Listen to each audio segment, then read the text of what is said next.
Ma famille a volé ma chambre d'hôtel. Alors, je suis devenu la VIP, dans un Penthouse à 10 000 €. En vacances, mes parents m'ont littéralement jeté hors de ma chambre d'hôtel, pour que ma sœur gâtée et ses enfants puissent la prendre. Ils m'ont dit de dormir n'importe où, ou de simplement rentrer chez moi. Au lieu de cela, j'ai loué le Penthouse le plus cher. 3 jours plus tard, ils ont tout regretté. Je m'appelle Daniel, et je suis la fille cadette, celle dont on se souvient, quand toutes les chaises autour de la table sont déjà prises. Chaque dimanche, je me traîne chez mes parents, dans une banlieue pavillonnaire typique, juste en dehors de Chicago, pour le dîner de famille. Dernièrement, je n'avais plus d'excuses pour ne pas y aller.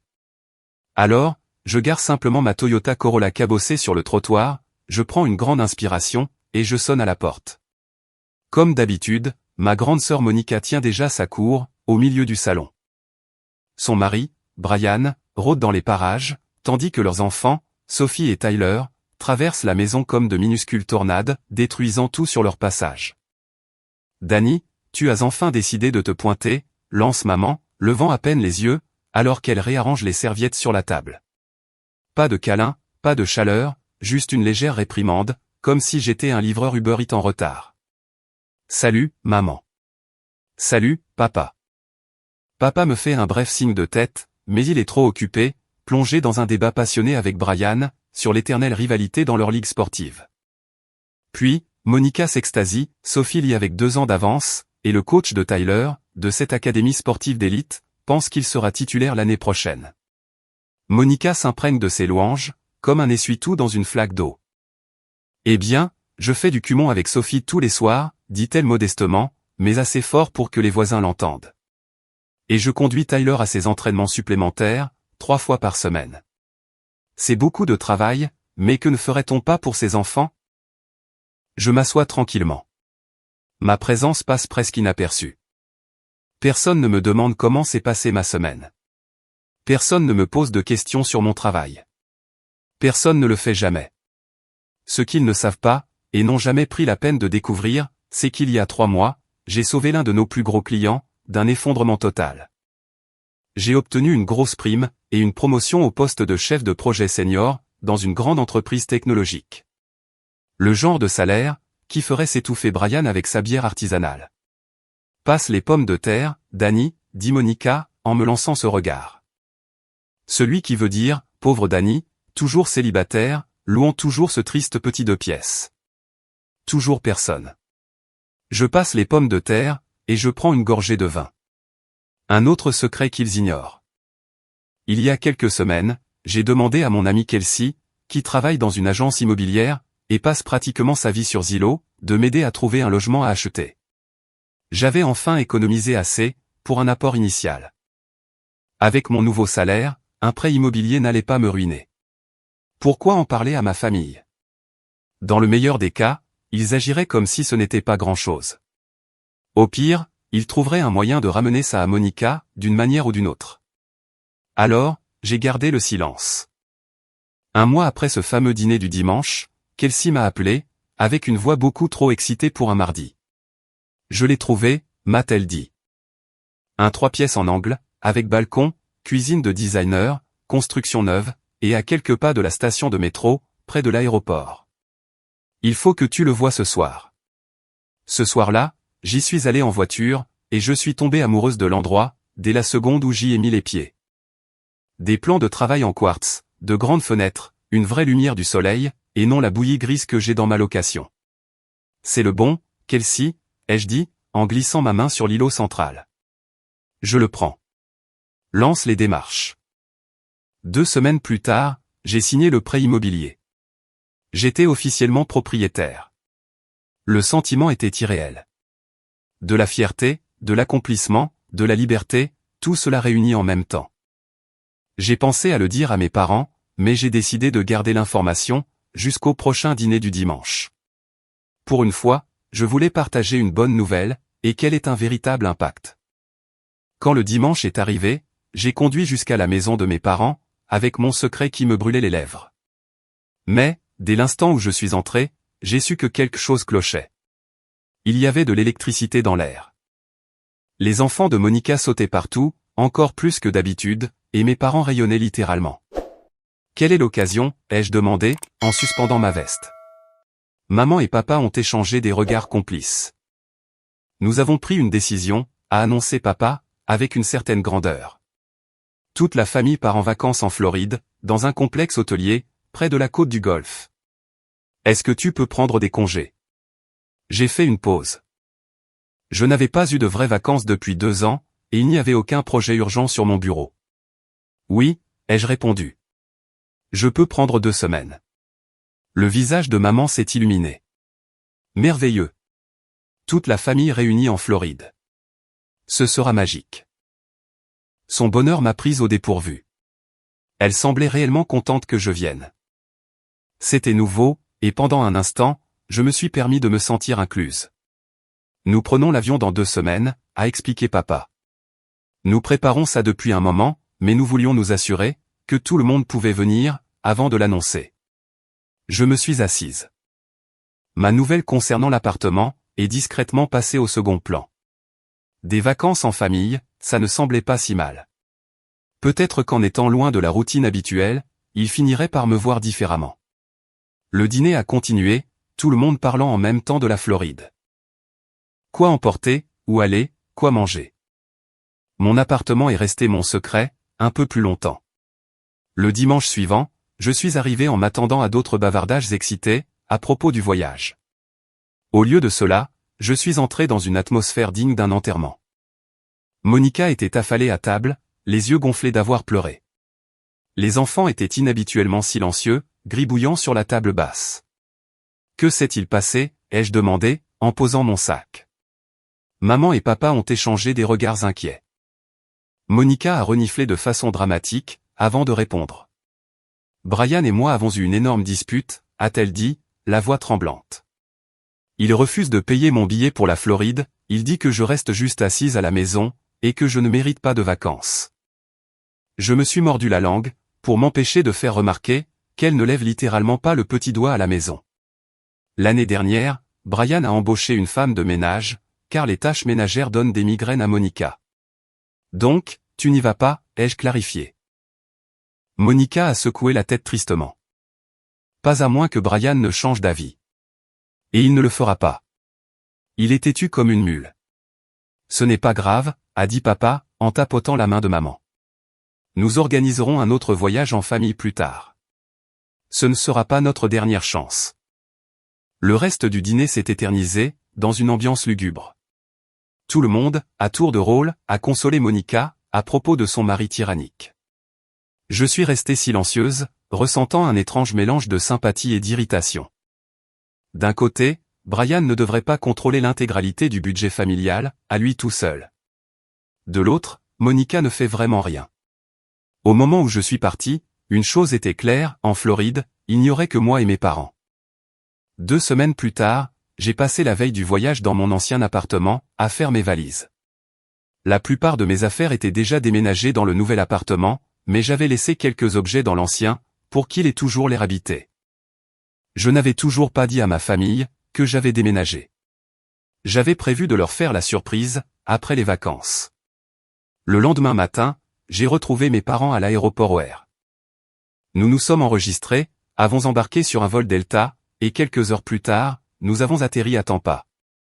Un air chaud et salé nous a frappés, dès l'instant où nous sommes sortis de l'avion. Malgré mes doutes à l'idée de passer 10 jours avec mes parents, j'ai ressenti un petit frisson d'excitation. Notre hôtel se trouvait à environ 20 minutes de route de l'aéroport. C'était le genre d'établissement de gamme moyenne, situé en bord de mer, avec une piscine convenable, et un accès direct au sable. Il s'appelait La Perle. Parce que, bien sûr, c'était le cas. À la réception, une jeune femme sympathique, nommée Christina, nous a accueillis. Nous sommes complets pour les chambres standards, m'a-t-elle dit joyeusement. Vous avez eu de la chance de réserver quand vous l'avez fait. En ce moment, nous n'avons que des suites et des pantous de libre, et c'est une autre gamme de prix. J'ai compris le message, je l'ai remercié, et j'ai pris ma carte d'accès. Ma chambre était simple mais propre, avec un lit double, un petit balcon, et une douche. Exactement ce dont j'avais besoin. J'ai défait mes bagages, je me suis changé pour mettre un short et un débardeur, et j'ai rejoint mes parents au bord de la piscine, pour prendre un cocktail. Les 2 premiers jours, nous avons exploré les environs, nous nous sommes baignés dans l'océan, et nous nous sommes habitués à un rythme plus lent. Et vous savez quoi? C'était vraiment agréable. Mes parents semblaient plus détendus, et moins obsédés par l'idée de me comparer à Monica. Je me suis surprise à apprécier leur compagnie, plus que je ne l'avais fait depuis des années. Le 3e jour, tout a basculé. J'étais dans ma chambre, en train de m'appliquer de la crème solaire, et de me préparer pour une matinée de détente sur la plage. Soudain, quelqu'un s'est mis à tambouriner à la porte, comme si le bâtiment était en feu. Je l'ai ouverte, pour trouver mes parents, avec des visages anxieux. Derrière eux se tenait Monica, les cheveux en bataille, le regard affolé, avec Sophie et Tyler accrochés à ses mains. « Monica ?» ai-je laissé échapper. « Que fais-tu ici, bon sang ?» Monica s'est effondrée théâtralement sur mon lit. « Brian et moi, c'est fini », a-t-elle déclaré. Nous avons eu une énorme dispute. Je ne pouvais pas supporter d'être dans cette maison, une seconde de plus. Alors, j'ai pris de l'argent dans sa cachette de secours, et j'ai acheté des billets d'avion, pour moi et les enfants. « Tu as volé de l'argent à ton mari ?» Je ne pouvais pas cacher mon choc. Monica m'a lancé un regard noir. « C'est notre argent », a-t-elle rétorqué. Même si c'est lui qui le gère, j'ai mérité ses vacances. Et les enfants aussi. Maman a hoché la tête, en signe de soutien. Bien sûr que oui, ma chérie. Mais où allez-vous loger? J'ai jeté un coup d'œil à leurs valises. Tu as réservé une chambre, n'est-ce pas? Monica et mes parents ont échangé un regard. C'est ça le problème, a dit Monica, avec une voix soudain toute petite. L'argent n'a couvert que les billets d'avion. Il ne restait pas assez pour un hôtel. J'ai pensé que peut-être. La réalisation m'a frappé, comme un seau d'eau glacée. Les mots de Christina, lors de notre arrivée, résonnaient dans ma tête. Toutes les chambres standards étaient complètes. Il ne restait que des suites hors de prix. Exactement, a dit papa, en me regardant droit dans les yeux, avec un calme qui m'a donné la chair de poule. La pièce est devenue silencieuse. Tout le monde me dévisageait, plein d'attente. Finalement, maman a brisé le silence. Danny, tu dois faire tes valises. Quoi? Pendant une seconde, j'ai cru avoir mal entendu. Maman a soupiré, comme si elle expliquait quelque chose d'une évidence absolue. Ma chérie, réfléchis de façon logique. Monica a les enfants. Ton père et moi sommes à l'aise dans notre chambre. Tu es seul. Il est logique que tu cèdes ta chambre, pour que Monica et les enfants puissent y rester. Je l'ai fixé du regard. Tu es en train de me demander de quitter ma propre chambre, ai-je répété lentement, pour que Monica, qui est arrivée sans y être invitée, et sans argent pour l'hôtel, puisse l'avoir? L'expression de maman s'est durcie. Ne sois pas égoïste. Tu es toute seule. Ils sont 3. Tu peux trouver un autre endroit, ou rentrer chez toi plus tôt. Ou simplement dormir sur un canapé quelque part, a ajouté papa, comme s'il s'agissait d'une suggestion parfaitement raisonnable. Monica a regardé autour de ma chambre, comme si elle était déjà en train de la redécorer mentalement. Il y a plein de place, a-t-elle dit.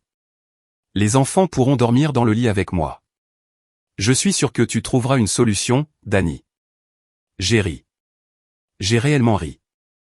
Ce rire hystérique, légèrement déséquilibré, qui s'échappe quand la réalité prend un virage absurde. Maman n'a pas trouvé ça drôle. Ça suffit, a-t-elle lâché. Et puis, à ma plus grande stupéfaction, elle s'est dirigée vers le placard, en a sorti ma valise, et a commencé à y jeter mes vêtements. Maman, arrête, ai-je crié, en tentant d'attraper la valise. Elle m'a ignoré, fourrant mes affaires en tas désordonnés. Quand la valise a été pleine, elle l'a fermée, et l'a fait rouler jusque dans le couloir. Voilà, a-t-elle dit, d'un ton sec. Maintenant, Monica et les enfants peuvent s'installer. Je suis resté là, abasourdi. Monica disait déjà à Sophie et Tyler, ou poser leur sac à dos sur le lit.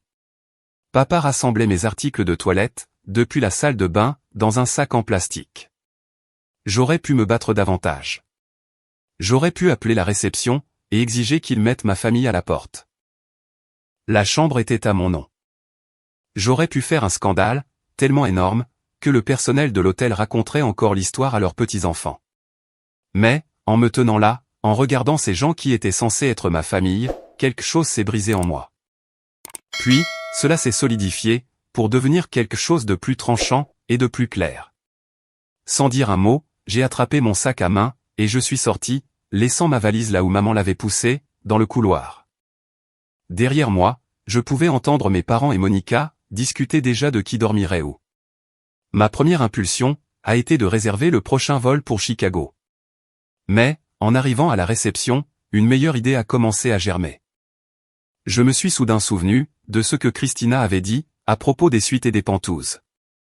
Elle a levé les yeux quand je me suis approché. Son sourire amical a vacillé lorsqu'elle a vu mon visage. « Mademoiselle Daniel, est-ce que tout va bien ?» a-t-elle demandé. « Pas vraiment », ai-je répondu honnêtement. « Mais nous sommes sur le point d'arranger ça. »« Vous avez parlé de pantouses ?» Ses yeux se sont légèrement écarquillés. « Oui, nous en avons quelques-uns », a-t-elle dit prudemment, mais ils sont considérablement plus chers que les chambres standards. « Combien ?» Elle a prononcé un chiffre qui m'aurait donné une crise cardiaque 2 ans plus tôt. Aujourd'hui, je n'ai même pas scié. « Je vais prendre le meilleur que vous ayez », ai-je dit. « S'il vous plaît. » J'ai suivi le chasseur, qui avait récupéré ma valise abandonnée dans le couloir, devant mon ancienne chambre. Nous avons pris un ascenseur privé, jusqu'au dernier étage. Lorsqu'il a ouvert la porte de mon nouveau logement, je n'ai pas pu retenir un petit halètement de surprise. Le penthouse était époustouflant. Spacieux, élégamment meublé, avec des baies vitrées du sol au plafond, offrant une vue plongeante sur l'océan. Le salon s'ouvrait sur une salle à manger, et une cuisine entièrement équipée. Au-delà, il y avait une immense chambre, avec un lit très grand format. J'ai ouvert la bouteille de chardonnay californien offerte par la maison, je m'en suis versé un verre généreux, et je suis sorti sur la terrasse. Le soleil plongeait dans l'eau, peignant le ciel de nuances orange et rose. M'appuyant sur la rambarde, j'ai levé mon verre. Au fait de connaître sa propre valeur. J'ai pris une longue gorgée. Cette nuit-là, j'ai dormi comme un loir, étalé en étoile de mer, en travers de cet énorme lit, avec des draps qui ressemblaient à des nuages. Au matin, je me suis réveillé avec de légers coups à la porte, le service d'étage m'apportait un petit déjeuner offert. Après avoir mangé sur la terrasse, j'ai décidé de descendre à la plage. En traversant le hall, j'ai aperçu mes parents et Monica, avec les enfants, près de l'entrée. À en juger par leur tenue, et leur allure générale de martyrs, ils sortaient pour trouver un petit déjeuner pas cher quelque part. Le restaurant de l'hôtel était clairement hors de leur budget, maintenant qu'ils devaient payer pour 2 chambres, au lieu d'une. « Dani, te voilà !» a crié Monica, en me faisant signe de la main, comme si nous n'étions que de vagues cousines, qui s'étaient croisées par hasard dans un complexe hôtelier. Je me suis approché lentement, en gardant une expression neutre. « Alors » a demandé maman, avec un petit sourire suffisant. « Où as-tu fini par dormir, la nuit dernière ?»« J'ai trouvé un autre hôtel », ai-je répondu. Papa, au moins, a eu la décence d'avoir l'air vaguement gêné. Avant que je puisse ajouter quoi que ce soit, Christina s'est matérialisée à mes côtés, comme une magicienne parfaitement entraînée.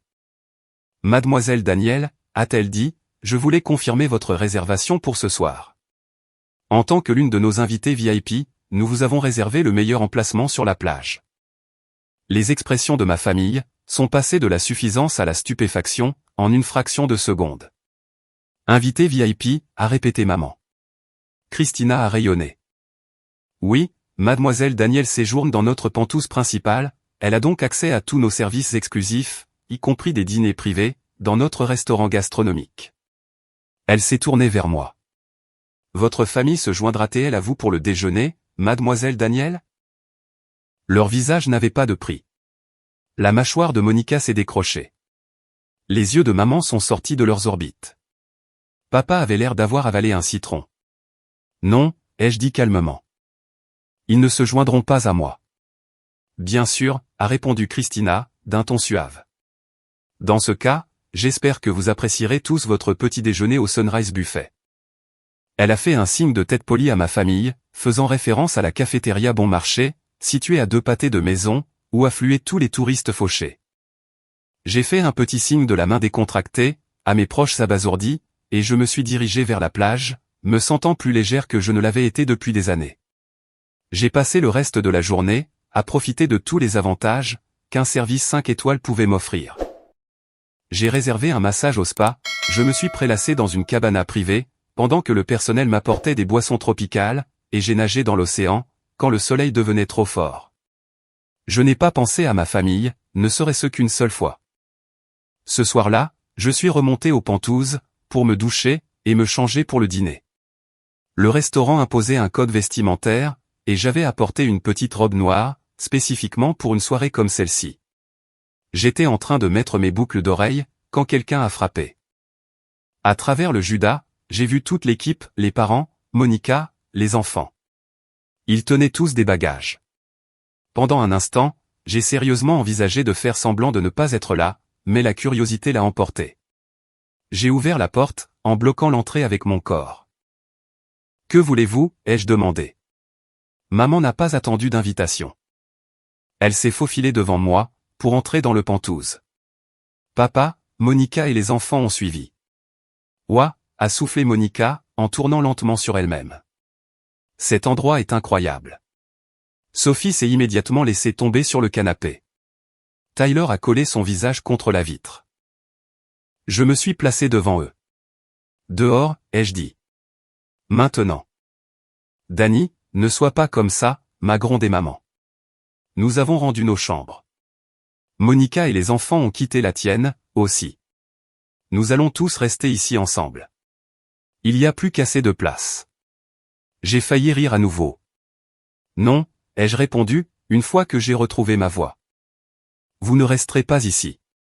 C'est ma chambre. C'est moi qui la paie.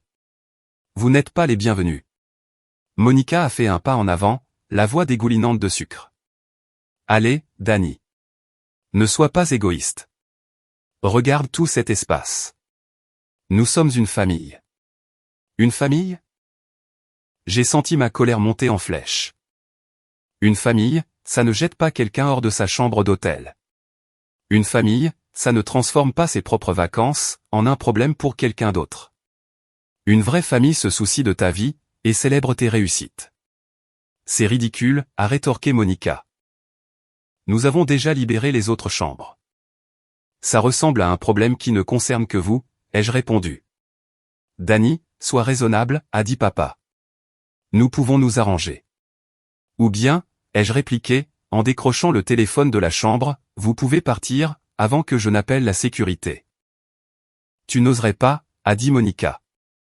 J'ai composé le numéro. La réception, ai-je dit, quand ils ont décroché. J'ai besoin qu'on envoie la sécurité dans ma chambre, pour faire sortir des invités indésirables. Quand j'ai raccroché, leur juste fureur s'est transformée en panique. Tu n'es pas sérieuse, a chuchoté maman. Tout à fait sérieuse, ai-je répondu. Vous devez partir. Mais où sommes-nous censés dormir, a demandé Monica, la voix tremblante. Toutes les chambres abordables sont réservées. Il y a eu un coup à la porte. Christina est arrivée, avec 2 agents de sécurité. Y a-t-il un problème, mademoiselle Danielle, a-t-elle demandé. Oui, ai-je répondu. Ces personnes doivent quitter ma chambre, et elles refusent de le faire. Christina s'est tournée vers ma famille. Je crains de devoir vous demander de me suivre, a-t-elle dit poliment. Attendez, a laissé échapper maman. Et pour nos anciennes chambres ? Pouvons-nous y retourner ? Christina a secoué la tête avec compassion. Je suis désolé, mais comme je vous l'ai expliqué lors de votre départ, ces chambres ont déjà été attribuées à de nouveaux clients. Tandis que Christina les accompagnait vers la sortie, maman a jeté un regard par-dessus son épaule. Ce n'est pas terminé, Daniel. J'ai fermé la porte, sans lui répondre. Sur la terrasse, mon téléphone n'arrêtait pas de vibrer. J'ai fini par le prendre. Un message de maman, nous sommes dans un minuscule motel en bord de route, près de la plage. Une seule chambre pour nous 5. La salle de bain sent la moisissure. J'espère que tu es contente. Un message de Monica, les enfants pleurent parce que les draps sont sales. Comment peux-tu leur faire ça ? J'ai éteint le téléphone, et je l'ai posé de côté. Leur tentative pour me faire culpabiliser, aurait peut-être fonctionné autrefois. Plus maintenant. Pour la première fois de ma vie, je n'étais responsable que de moi-même. Et, enfin, je me faisais passer en premier. Le reste des vacances a été un pur bonheur. J'ai gardé mon téléphone éteint, ne le vérifiant qu'une fois par jour, en cas de véritable urgence. Les messages de colère ont continué d'affluer pendant 2 jours, puis se sont soudainement arrêtés. Plus tard, j'ai découvert pourquoi. De retour, je me suis plongé directement dans mon travail.